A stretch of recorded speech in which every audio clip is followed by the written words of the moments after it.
જો તમે પણ ફાસ્ટેગનો યોગ્ય રીતે ઉપયોગ નથી કરતા તો સાવધાન થઈ જજો, કારણ કે હવે ટોલ પ્લાઝા પર કોઈ પણ પ્રકારની ચાલાકી નહીં ચાલે। સરકાર અને નેશનલ હાઈવે ઓથોરિટી ઓફ ઇન્ડિયાએ ફાસ્ટેગના નિયમોનું કડકાઈથી પાલન કરાવવા માટે કમર કસી છે। તો ચાલો જાણીએ કે શું છે આ નવા નિયમો અને તેની અસર શું થશે।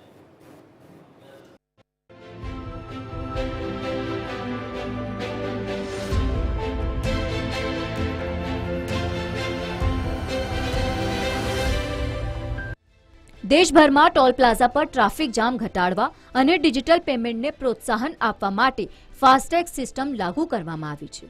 આ સિસ્ટમથી વાહન ચાલકોને ટોલ પ્લાઝા પર ઊભા રહેવું પડતું નથી અને તેમનો સમય બચે છે। પરંતુ જોવા મળ્યું છે કે કેટલાક વાહન ચાલકો હજુ પણ ફાસ્ટેગના નિયમોનું ઉલ્લંઘન કરી રહ્યા છે। તેઓ કાચ પર ફાસ્ટેગ લગાવતા નથી અથવા તો તેને હાથમાં રાખીને બતાવીને છટકી જવાનો પ્રયાસ કરે છે।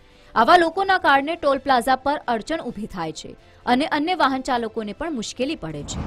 હવે આવા વાહન ચાલકો સામે કડક પગલાં લેવામાં આવશે। નવા નિયમો અનુસાર જો તમારો ફાસ્ટેગ વાહનના કાચ પર યોગ્ય રીતે નહીં લગાવશો તો તમને બ્લેકલિસ્ટ કરવામાં આવી શકે છે।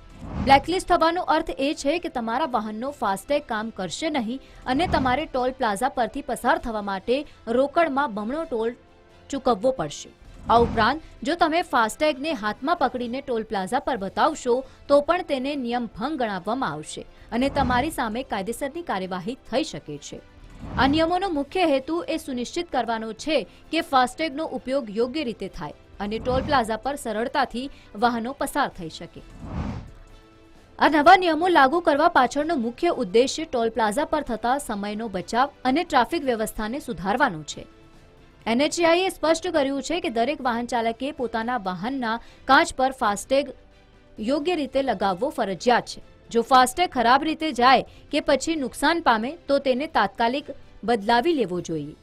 આ ઉપરાંત એક વાહન માટે એક જ ફાસ્ટેગ માન્ય રહેશે। જો કોઈ વાહન ચાલક એક કરતાં વધુ ફાસ્ટેગનો ઉપયોગ કરતો જોવા મળશે તો તેની સામે કડક કાર્યવાહી થઈ શકે છે।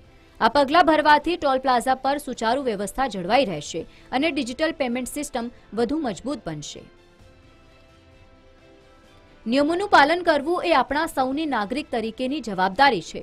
જો તમે પણ વાહન ચાલક છો તો ખાતરી કરો કે તમારો ફાસ્ટેગ તમારા વાહનના કાચ પર યોગ્ય રીતે લગાવેલો છે અને તમે નવા નિયમોનું સંપૂર્ણપણે પાલન કરી રહ્યા છો। અન્યથા તમારે દંડ ભરવો પડી શકે છે અને તમારું વાહન બ્લેકલિસ્ટ પણ થઈ શકે છે। Bureau report, TV13 Gujarati.